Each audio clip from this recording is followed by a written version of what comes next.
अस्सलाम वालेकुम। आज लेकर आई हूँ आपके लिए बहुत ही यूज़फुल वीडियो। और इस वीडियो में मैं आपको बताऊंगी कि बची हुई दाल को हम किस तरीके से इस्तेमाल कर सकते हैं, बजाय इसके कि उसको हम ज़ाया कर दें। बहुत ही मज़ेदार से पराठे तैयार करेंगे। तो देखते हैं किस तरीके से हमने ये पराठे तैयार किए हैं। यहाँ पर मैंने लिया एक बाउल, उसके अंदर मैंने शामिल कर दिया 2 कप आम नॉर्मल आटा जिसे हम रोटी पकाते हैं। यहाँ पर 1 कटोरी मेरे पास दाल थी, मसूर और मूंग की दाल मैंने बनाई थी बॉयल चावलों के साथ। तो ये मेरे पास 1 कटोरी दाल बच गई है।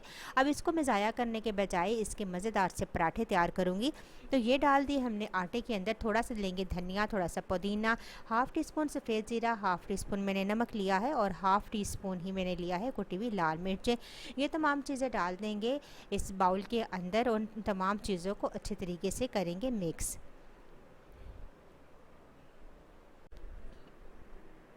तो पहले चम्मच से हम अच्छा सा इन तमाम चीज़ों को करेंगे मिक्स और इसके बाद चम्मच को हम हटा देंगे और हाथों की मदद से तमाम दाल को आटे के अंदर मिक्स करेंगे।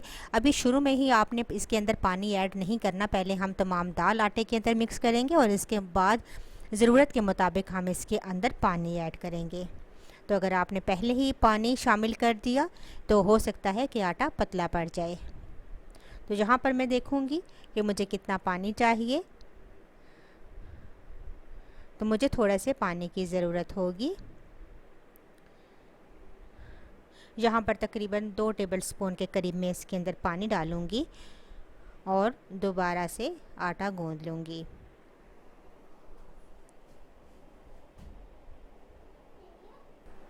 बस अच्छा सा हमने आटा गूंदना है जैसे हम रोटी के लिए आटा गूंदते हैं।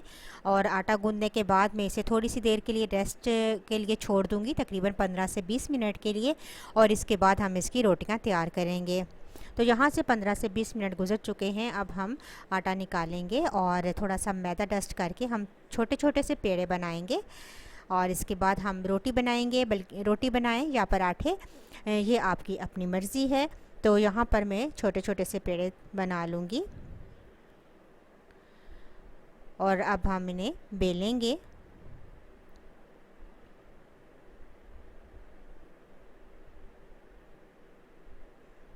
तो एक फ्राई पैन मैंने रखा है, उसके अंदर डालेंगे थोड़ा सा घी और बस इसके अंदर डाल देंगे पराठा और दोनों साइडों से अच्छा सा हम पराठे को पका लेंगे।